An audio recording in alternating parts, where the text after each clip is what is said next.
So today I want to talk about binge eating. And I heard a definition for binge eating recently that really I thought would be helpful. And so I want to share it with you guys.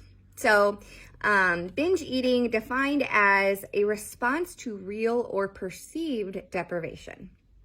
Okay, so let's think about this a little. Let's dig into this, especially if you notice you can identify some binge eating behaviors in your life. Let's see how this can help you.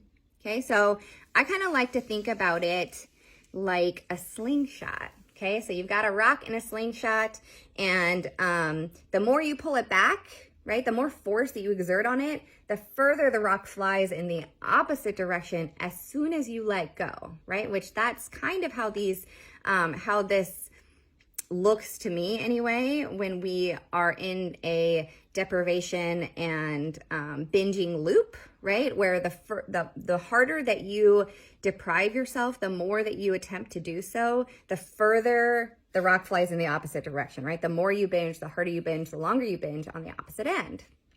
So I'm going to also point out here that the binging, like I said, can be mental, physical, or a combination of both, right?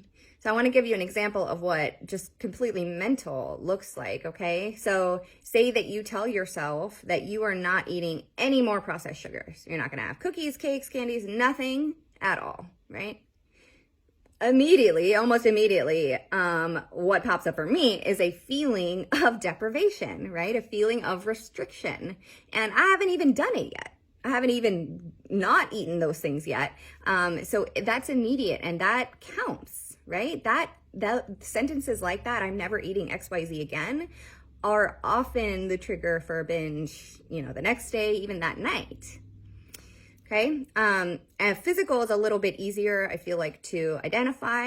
If you are physically depriving yourself, right? You are, maybe you're eliminating whole food groups. Maybe you are ignoring all of your hunger signals, right? Maybe you are in a deficit that is too big for too long, or you got there, you tried to do it too fast, right? Any of these things they're the behaviors kind of like pulling back the slingshot, and they often lead to that rock flying, right? To the binge behavior a little bit later.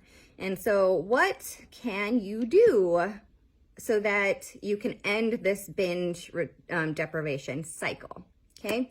I think the easiest thing, if you're already fully entrenched into, your weight loss strategy here, whatever diet you're using, is to take the food rules that you have, and maybe actually step one is to identify the food rules that you have, right? If you are kind of just, maybe you're still avoiding XYZ from this past diet, or maybe you're fearful of breads because, whatever the case may be, what food rules are you already using, okay?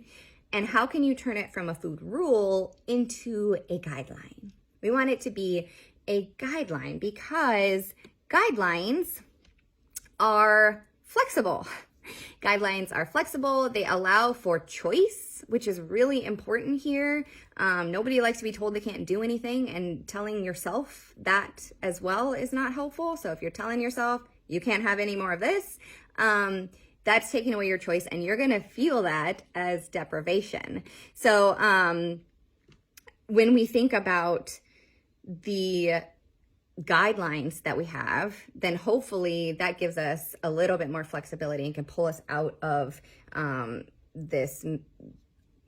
pull us out of the mindset of deprivation. So if you are kind of new to dieting, or new to weight loss, or you have a new strategy, a new plan you're going to try out, then there are some things you can do right off the bat to keep from getting into this loop, right? Which are making sure that the goals that you've set are just baby steps away from where you are currently. Okay. If you are eating mostly, foods that you're convenience foods, packaged foods and things like that, and you decide to go and do a Whole 30, that is going to be a big jump. You're asking yourself a lot, and it would not surprise me if that led to a binge very soon, because it's such a big leap from where you are.